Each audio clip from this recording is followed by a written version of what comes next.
ధూప స్టిక్స్ వెలిగించడం కొన్నిసార్లు కష్టంగా అనిపించవచ్చు.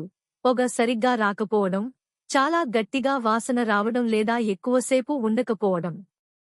ఈ సమస్యలు మీ పూజలో దృష్టి చెదరగొడతాయి. పూజలో ధూప స్టిక్స్ ని సరైన విధంగా ఉపయోగించడానికి ధూప స్టిక్ చివర తలను వెలిగించి 5 నుంచి 7 వరకు సెకన్ల పాటు మంటనివ్వండి. మంటను నిదానంగా ఊది పొగ ఉద్గారంగా చేయండి. ఒక హీట్ రెసిస్టెంట్ ఉపరితలంపై ధూప హోల్డర్లో దానిని పెట్టండి. హిందూ సంప్రదాయాల్లో ధూపం పవిత్రతకు, నెగటివ్ ఎనర్జీని దూరం చేయడానికి మరియు దైవ ఆశీర్వాదాలను మీ ఇంటికి ఆహ్వానించడానికి ప్రతీక.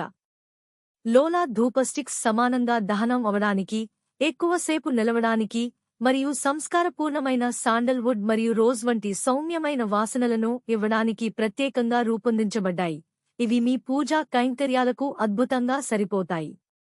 లోలా ధూప స్టిక్స్ యొక్క దివ్య సువాసనతో మీ పూజను మెరుగుపరచండి. ప్రతి స్టిక్లో పవిత్రత, శాంతి మరియు సానుకూలత. ఇంకా ఆధ్యాత్మిక చిట్కాల కోసం సబ్స్క్రైబ్ చేయండి.